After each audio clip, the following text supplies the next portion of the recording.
ang kahirapan. Hi everyone! Ako po si Mr. Bernard Tubera Gabaon. Nagbabalik po sa inyo at live po tayo sa aking YouTube channel, Bernard T. Gabaon TV. Sa hapong ito, although na napakalakas po ang sunstorm sa labas, ay pinilit ko pong mag-live mga kabayan dahil napaka-importante po yun. Ngayon, ang ating pag-uusapan, ang money matters po ito. Paano natin matatakasan ang kahirapan? Hi sa aking YouTube channel. Dito po sa aking mga viewers, maraming salamat po sa iyong panunood. Si Ma'am IGT po, shout out po sa inyo. At maraming salamat. Bago po tayo magpatuloy ay mega shout out po sa inyong lahat, sa aking mga nandiyan na nakasubaybay ay mega shout out po Ma'am IGT po of Canada. Yan po. At sa mga ating mga kapatid at kabayan na sila po ay nagpapa-shout out dito po sa ating YouTube channel, ay unahin muna natin na i-shout out. Siyempre nag-request sila si Mr. Michael of Kidapawan. Mega shout out po sa inyo. At kay Ma'am Podifar ay mega shout out po sa inyong lahat. At sa lahat ng mga nanonood ng aking vlog sa hapong ito, we are live on Bernard T. Gabaon TV. At pag-uusapan natin sa hapong ito ay paano matatakasan ang kahirapan. So, wait lang kayo, manood kayo at makinig kayo sa vlog na ito. At kung sa tingin mo ay makakatulong sa inyo, para sa iyo ito, kabayan. Dahil lahat po tayo ay nangangarap na umasenso sa ating buhay. Kaya kabayan, eto na, mahirap maging mahirap sa buhay. Totoo po yan. Kung ipinanganak kang mahirap, mahirap talaga. At kung mamamatay ka man na mahirap, ngunit ginawa mo naman lahat dahil naging mahirap ka pa rin, pero nag-share ka, gumawa ka ng mabuti, at dahil sa pag-share mo ay isang cause ng iyong pagkamahirap pa rin, ay hindi na yan kasalanan. Ang kasalanan, ipinanganak kang mahirap at hindi ka man lamang nakatikim ng buhay mayaman, abay, kasalanan po yan. So, eto na po, magpapatuloy po tayo. Actually, sa usapin kung paano natin matatakasan ang kahirapan, ay may mga criteria na dapat nating tinitignan. Unang-una sa lahat, ano ang iyong naiisip patungkol sa pera? Dito kasi, inuuna natin yung pera dahil ang unang-unang sasabihin ko, money is important. Yan ang i-discuss natin na una para masagot natin at makuha natin ang kasagutan na kung paano natin matatakasan ang kahirapan. Kasi sa panahon ngayon, napaka-importante ang pera. Tama po ba? Napaka-importante po talaga yan. Hello po, Mr. Tubero. Mega shout out po sa inyo. Napaka-importante po ang pera. Although na sinasabi natin na hindi po ang pera ang pinakamahalaga. Lilinawin ko lang po, dito sa mundo, hindi naman po pera ang pinakamahalaga. Pero ang pera ay mahalaga po sa ating buhay at sa ating panahon. Titingnan nyo kung wala kang pera sa ngayon, papaano ka ngayon makabili ng iyong needs? Papaano mo ma-acquire yung wants mo? Papaano ka makakakuha ng mga service? Tulad halimbawa, papaano ka makakuha ng medical service? Kahit pagpapagupit, ayan, pagpapamassage. Kung wala kang pera, kaya ang pera ay importante po.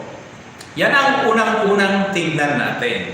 Kapag may pera tayo, importante po yan. Kaya yan ang unang-unang iayos natin sa ating buhay para matakasan natin ang kahirapan.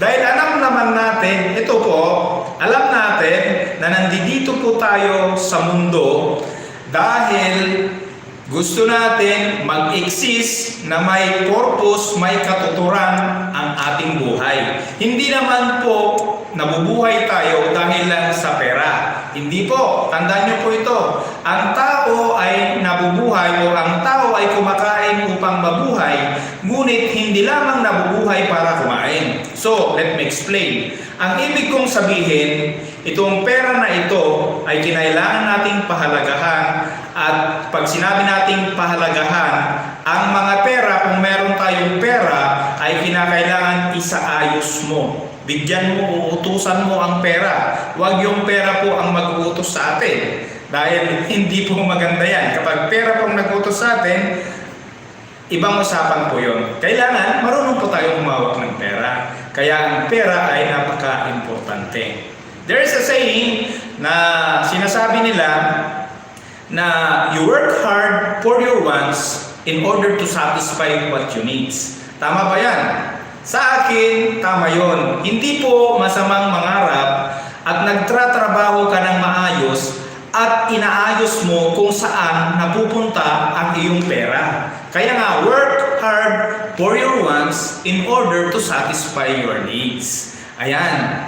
Kaya ganun po ang isipin natin. At hindi naman po masama, although may mga tao rin kagaya ko na kinakailangan satisfy first our needs before our wants. Well, hindi po yan masama. Kasi kung yan po ang scope and delimitation ng gusto mo, 100% correct po yan. Pero what if, paano kung mas marami kang anak, mas marami kang tinutulungan, mga magulang mo, mga kapatid mo, kinakailangan mag-move out ka sa iyong comfort zone.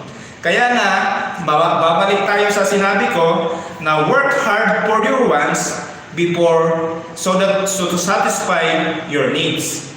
Mangyayari talaga yan. Kasi hindi naman po tayo, kasi dito ine-exclude lang natin yung kapag sobra siguro wala nang ginagawa o tamad naman siguro, may exclude talaga sa pinag-uusapan natin kung paano matatakasan ng kahirapan. Kasi requirements po talaga ang unang-una sa lahat, siyempre sa Diyos. Unang-una, siyempre sa Diyos. At meron pa akong hinanda dito na Bible verse. Basis din po natin. Mega shout out po sa yung lahat na nakikinig. Pasensya na po, malakas po ang one dito kasi sunstorm. Kaya dito po ako nag-live. Basahin din po natin ito kasi unang-una sa lahat, siyempre ang Diyos, napaka-importante sa ating buhay. Basahin ko po sa Proverbs 15:28. Ito po. Ang sinasabi dito, ang puso ng matuwid ay nagbubulay-bulay ng isasagot. Ngunit ang bibig ng masama ay nagbubugso ng mga masamang bagay. Kaya yan, ang ibig kong sabihin, ang pinupunto ko po, ang pinag-uusapan natin na kung paano matatakasan ang kahirapan ay ang mga mabuti, legal, base sa ating pagsusumikap, base sa ating pagpupursigi. Yan po ang pinag-uusapan natin. Hindi po dito nakabase kung ayaw ko sana magsalita ng mga graft and corruption o illegal. Exclude po natin yon kasi, pwera disclaimer, tayo lamang po ay nag-a-analyze sa ating buhay o di kaya sa mga nangyayari ng mga practical tips. Kasi yan ang niche ko eh. Kaya nga kung nakikinig ka dito kabayan, kung sa tingin mo namin na pag-aaralan ka dito, para sa'yo ito. Kasi hindi ito yung mga di kalibre na magagaling tayo sa economics, yung mga expert tayo sa financial literacy, hindi po, mga practical tips po ang aking niche sa ating buhay. Kaya para matatakasan natin ang kahirapan sa ating buhay, unang-una sa lahat ay isipin natin na money is important. Yan, tama ho ba? Ay mag-message lang po kayo kung hindi tama sa mga nakikinig dahil kung maliit pa ang iyong pera at kung wala kang pera natural sa'yo, lalong-lalo na kung ikaw ay isang breadwinner, ama, ina, kapatid na nagsusumikap upang maiangat ang iyong buhay, money is very important. Especially when you don't have money, money is important. But some people, when they are abundant of money, they will say money is no longer important. Well, that is practical tips na sinasabi ko. Maraming mga tao na nagsasabi na ganon. Kasi siguro kung titignan mo yung sequence, dahil naman sa pagpupokus nila sa pera, medyo nakalimutan siguro nila yung relasyon sa Diyos. Yung relasyon sa asawa, sa anak, sa kapatid, ina, ama. Kaya nababanggit nila yon. Kaya ang susunod na sasabihin ko sa inyo, yan nga, papasok tayo sa pangalawa. Money is important. Di ba? Yan, nabigyan ko na kayo ng pahapyaw. Susunod, money equals time. Ayan, tamado po ako dito.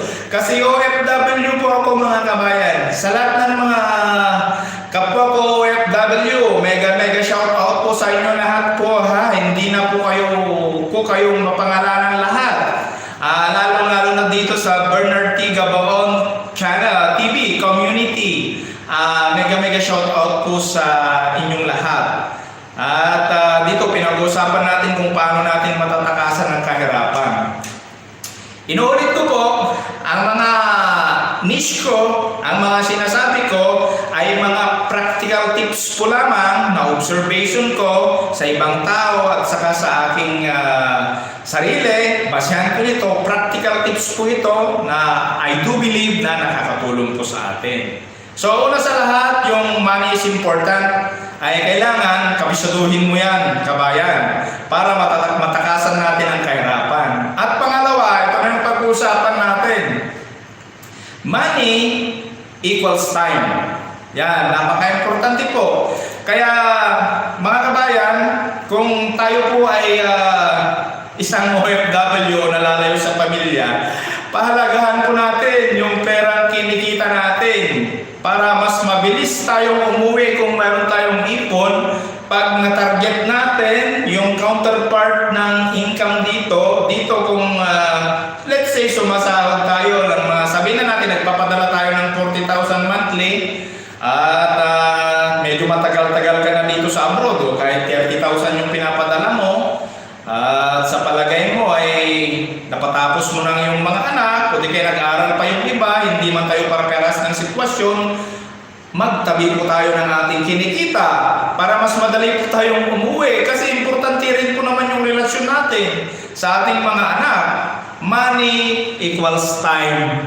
Kaya napaka-importante po na pahalagahan natin yung pera.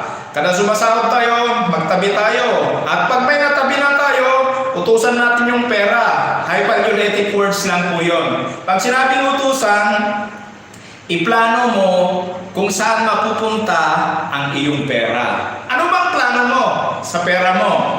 Gusto mo bang i-time deposit yung naipon mo? Maganda yan. Kasi may interest yan na mas malaki kaysa bangko. Pag sa bangko kasi, tatalunin ka ng inflation rate. Hindi po yun ang topic natin. Pero okay lang, at least nabanggit naman natin yon. O ano ba ang plano mo? Gusto mo bang i-invest yung pera mo na iniipon mo? Pag in-invest mo yan, siguraduhin mo lang, unang-una sa lahat, na pinag-aaralan mo yung investment na yan. At kinakailangan passion mo rin yan. At kinakailangan ihanda mo ang iyong sarili. Kung risk taker ka, mas malaki kasi ang tendency na yayaman ka. Kung hindi ka kasi risk taker, ay natatakot kang umasenso. The only way na yumaman tayo ay kinakailangan natin, wag naman sinabing mabankrupt, pero yun ang katotohanan. Pag nagpe-fail ka kasi, pag meron kang failure, mas lalo kang nahahasa. At kapag nahahasa ka, ay mas lumalaki ang iyong pag-asa na umasenso. Kaya kung ikaw ay magnenegosyo o mag-invest ng iyong iniipon, mag-invest ka lamang muna ng maliit. Yung tipong handa mong isipin mo na ipinamigay mo na lang sa mga tao. Pero kapag yun ay nag-successful, okay yan. Pag hindi man nag-successful, at least inisip mo na nabigay mo na yun sa tao yun. Pero yung failure mo na yun, kailangan pag-aralan mo. Yung technicality, yung sequence, yung sitwasyon kung bakit nag-fail yung investment mo na yun. Kasi yan ang mag-aangat sa'yo sa pagtakas natin sa kahirapan. Kaya money equals time ay importante yan. Habang nagtatrabaho tayo, napaka-importante na mayroon tayong iniipon. Walang saysay ang ating pagtatrabaho dito sa abroad kung walang natitira. Kasi ibig sabihin, from income at nasisiro agad, hindi tayo makakauwi. Lalong-lalo na kung yung mga dependents natin ay may nag-aaral, mayroon tayong sinusuportahan mga magulang, mahirap po. Kaya, importante po ang mabilis na pag-accumulate ng ating ipon at reinvest po natin ang ating inipon. At kung yung investment mo, yung inipon mo, let's say, nagkaroon ng failure, huwag kang matakot na sumubok ulit. Kaya ang pagnenegosyo o ang pag-invest ay huwag kang mag-invest ng malaki agad. Dahil sa pagnenegosyo o pag-i-invest ay kinakailangan unang-una sa lahat, ayusin mo yung relasyon mo sa Diyos at ayusin mo yung edukasyon mo patungkol sa financial literacy. Hindi naman po pwedeng mag-invest ka, magnegosyo ka, basta ka na lang sumaba. So, kinakailangan mo ng gradual education. Ayan. Paano? In what way? Siyempre, bago ka magnegosyo, i-research mo muna yan. Ang pagre-research, hindi lang naman sa ating mga nababasa. Pwede kang, meron kang kaibigan, meron kang kakilala, meron kang consultant, meron kang coach sa pagninegosyo para hindi po masayang ang iyong iniipon. Napaka-importante na ilagay natin sa formal ang ating pagnenegosyo para yung magiging business at educational natin ay magkakaroon po ng formal at may direction po ang ating tinatahak. Yan po related pa rin ang ating pinag-uusapan na kung paano natin matatakasan ang kahirapan ay isa po yan. Money equals time, napaka-importante. Of course, alam natin na ang money makes you a better person. Tama ba?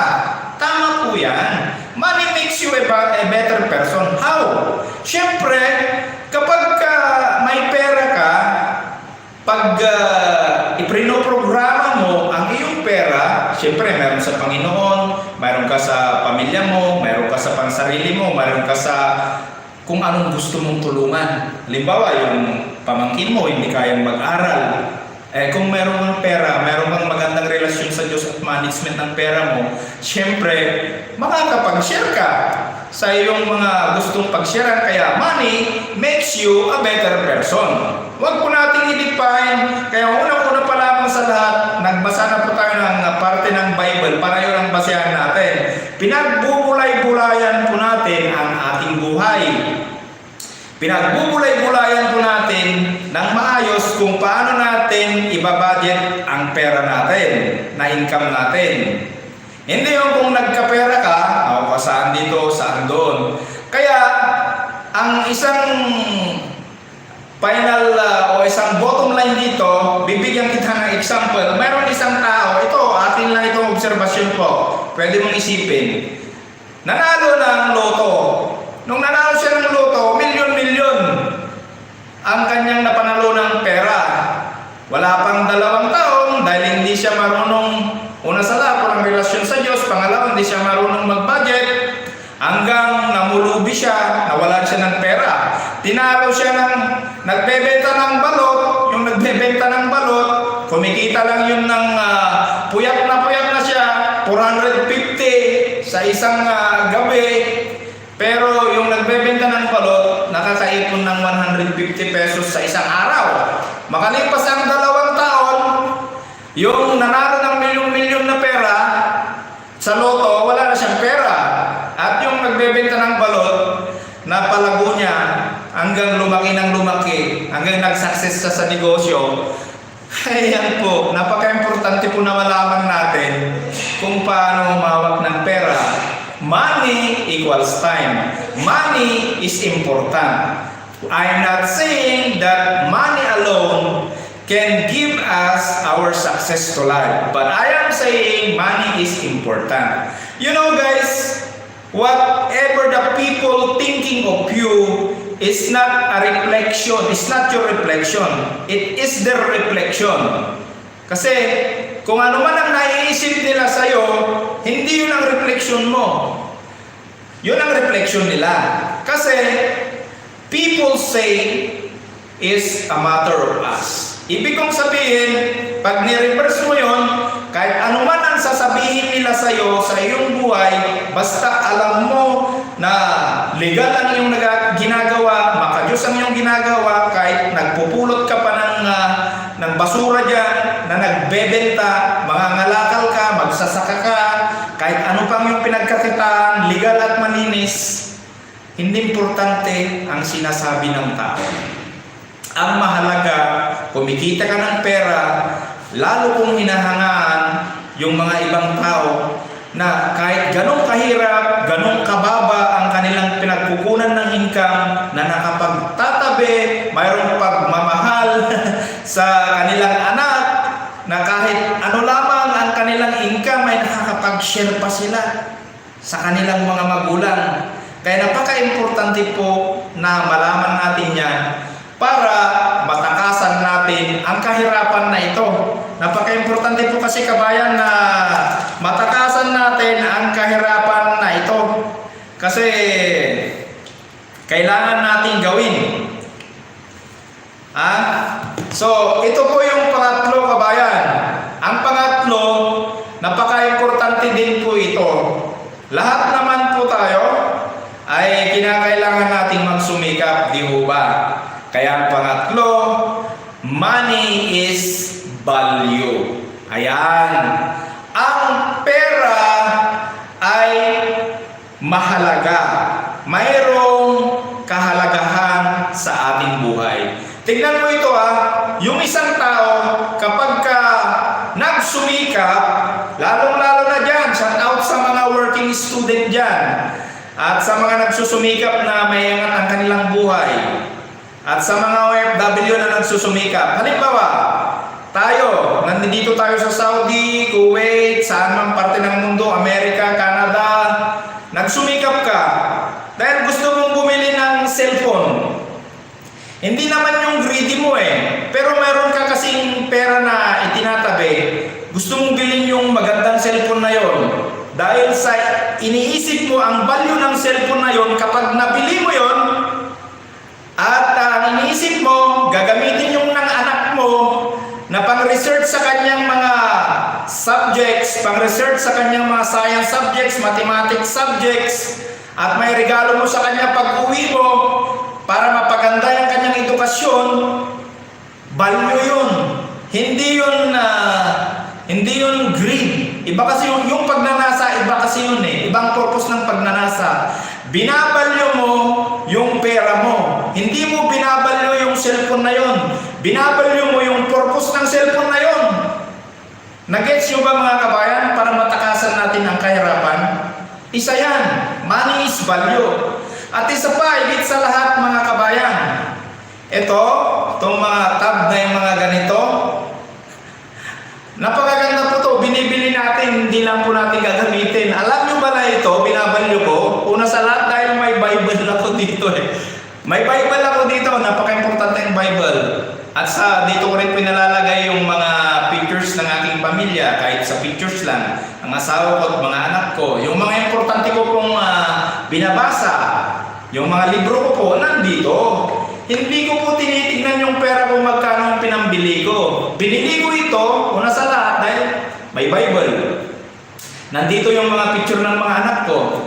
Nandito yung mga binabasa kong libro. At ang value nun, nakakatulong lahat para sa akin. I hope ganun din yung absorption ninyo. Ganun din naman sa inyo Kaya ang pera ay may value. Ayan, hindi ka bumibili na greedy ka dahil ganun lamang yung gusto mo. So, yan po, marami po tayong mapapag-aralan para matakasan ang kahirapan. Balikan po natin mga kabayan. Una, ang pera ay importante. Ayan po. Pangalawa, money equals time. Pangatlo, yung value. Ang money have value. Kaya napaka-importante po yan, kabayan. So, yan lamang po ang na-share ko sa hapon ito. Sa lahat po ng mga nakikinig sa vlog na ito, inuulit ko po kung sa tingin mo po ay nakakatulong ito, dahil hindi naman po ako financial advisor.